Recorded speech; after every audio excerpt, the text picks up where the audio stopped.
Japan के प्रधानमंत्री Shinzo Abe के भारत दौरे पर IBN 7 का कवरेज लगातार जारी है। जापान के प्रधानमंत्री शिंजो अबे 3 दिन की भारत यात्रा पर हैं और अपनी यात्रा के दूसरे दिन उन्होंने पीएम मोदी के साथ India Japan business leaders forum में हिस्सा लिया। इस दौरान पीएम मोदी ने कहा कि भारत केवल हाई स्पीड ट्रेन ही नहीं बल्कि हाई स्पीड ग्रोथ भी चाहता है। उन्होंने कहा कि भारत एक संभावनाओं का देश है। अब जापान में भी मेक इन इंडिया मिशन चल रहा है। पहली बार जापान भारत से कार इंपोर्ट करेगा।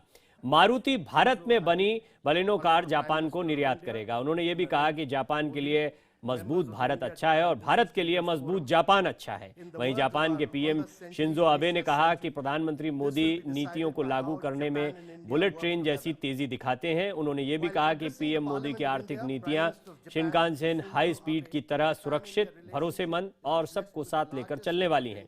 आपको बता दें कि आज जापानी पीएम और प्रधानमंत्री मोदी के बीच सालाना शिखर वार्ता होगी, जहां दोनों देशों के बीच भारत की पहली बुलेट ट्रेन नेटवर्क के लिए 98,000 करोड़ रुपए के करार के साथ साथ कई अहम समझौते होने की उम्मीद है।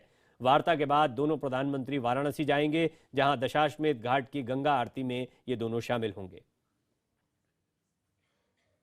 मेरे लिए सबसे बड़ी खबर है, हम देखते हैं कि भारत में मारुति, भारत में मेट्रो ट्रेन, भारत में DFC, सब जगह पे एक टर्निंग पॉइंट पे कहीं न कहीं जापान नजर आता है।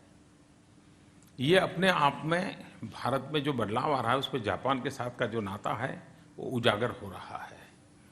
और पहली बार जापान भारत से कार इंपोर्ट करेगा और मारुति यहां मैन्युफैक्चर करेगी। यानी मेक इन इंडिया कार जो नया प्रोडक्ट आ रहा है वो जापानी कंपनी का है, लेकिन इंडिया में बनेगा और जापान इंपोर्ट करेगा।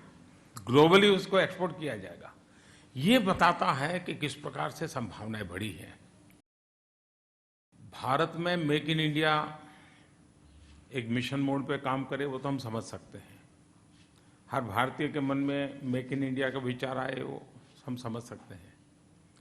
लेकिन आज भारत इस बात के लिए गर्व करता है कि जापान में मेक इन इंडिया मूवमेंट चल रहा है। और मुझे बताया गया कि कोई 11 billion 12 billion dollar fund make in India के लिए स्पेसिफाई कर दिया गया है। ये साफ बताता है कि हम दोनों देश किस प्रकार से आगे बढ़ सकते हैं। आपने देखा होगा कि जितनी बातें, जैसे PMO में जापान प्लस की कल्पना, ये एक विचार ही नया था लेकिन इतना सफल हुआ है और इसको हम और आगे बढ़ाना चाहते हैं कि कैसे ईज ऑफ डूइंग बिजनेस में ग्लोबल लेवल पर हमने जो पोजीशन पाई है, तो policy decision, effective implementation, states on board, ये जो हमने स्ट्रेटेजी अपनाई है उसके परिणाम बहुत ही मिल रहे हैं।